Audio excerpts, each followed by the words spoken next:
Inside Mexico's most secure prison, the man walking in circles is not just an ordinary prisoner. He is El Chapo, the world's most powerful and dangerous drug smuggler. Special CCTV cameras are fixed inside his cell to monitor him 24 hours a day. There is no window, no source of light, only a small shower area in one corner. Yet, despite such strict surveillance, El Chapo casually walks toward the shower area and suddenly disappears from the cameras. When the guards become suspicious half an hour later and rush inside, they realize the world's most notorious drug lord has escaped. How did he manage to do it? Let's take a closer look at the life of El Chapo and his daring escapes. Welcome once again to another story on timeless forgotten history. Born in 1957 in a small Mexican town called La Tuna, his real name was Joaquin Guzman. Later, he gave himself the nickname El Chapo. Drug dealing was something he inherited, as his father was a small-time dealer. But at a young age, El Chapo was thrown out of his home, leaving him with no way to survive. With no job or income, he turned to selling drugs. By the age of 15, he had already started growing marijuana. Choosing remote areas, he cultivated his crops and gradually expanded his drug trade. His reputation grew so strong that the big cartels of Mexico wanted him in their gangs. In the 1970s, he joined the gang of Hector Luis Palma, known for drug trafficking. El Chapo oversaw smuggling operations and was extremely strict. Any delay or mistake in deliveries often cost the dealer his life. In the 1980s, he joined the cartel of Miguel Angel Felix Gallardo, the most powerful drug lord of that time. El Chapo was given responsibility for logistics and shipments, particularly monitoring drugs arriving from Colombia to Mexico. But in 1989, when Gallardo was captured, the cartel collapsed. El Chapo seized the opportunity and formed his own group, which became known as the Sinaloa Cartel. At that time, there were mainly two drug routes into the United States, through the Caribbean and through the Mexican borders. Since U.S. agencies were heavily focused on the Caribbean, El Chapo used the less guarded Mexican routes to his advantage. He smuggled vast amounts of drugs, methamphetamine, heroin, ecstasy, cocaine, and marijuana. These earned him massive profits, especially cocaine and marijuana, which became his main focus. Smuggling into the U.S., however, was not easy. El Chapo showed cunning strategies. For example, he hid cocaine in fire extinguishers, chili pepper cans, or inside car rims, methods that even sniffer dogs failed to detect.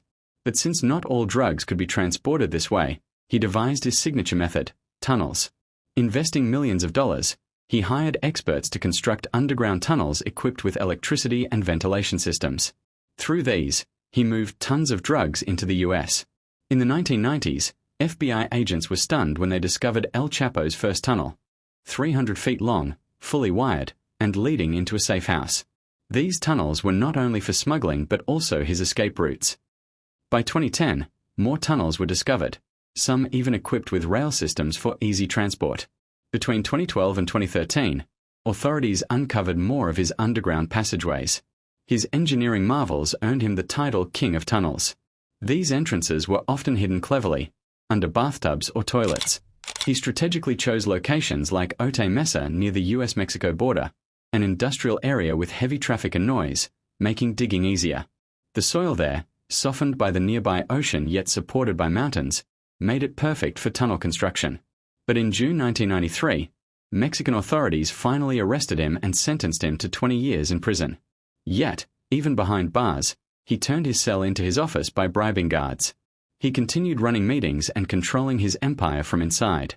In 2001, after the Mexican Supreme Court made prisoner transfers between Mexico and the U.S. easier, El Chapo feared being extradited. Knowing escape from an American prison would be impossible, he planned his first prison break. He bribed guards with $200,000 and escaped hidden inside a laundry basket. For the next 13 years, he expanded his cartel, building more tunnels, trafficking drugs, and eluding capture. But in 2014, Mexican authorities tracked him down. During a raid, he tried to flee through a secret tunnel under his bathtub, but this time he was caught again. He was moved to Mexico's most secure facility, El Altiplano Maximum Security Prison. Still, on July 11, 2015, while pacing inside his cell, he was last seen heading toward the shower area. The camera lost sight of him for a short while. By the time guards checked, he had vanished. El Chapo had dug an underground passage from a shower drain, connecting to a massive tunnel a kilometer long, 33 feet below ground, and wide enough for a person to walk easily. It opened into a construction site outside the prison. But freedom didn't last long. On January 8, 2016, Mexican Marines raided his safe house in Los Mochis. After a violent shootout, he was captured again. This time, the US government refused to take chances.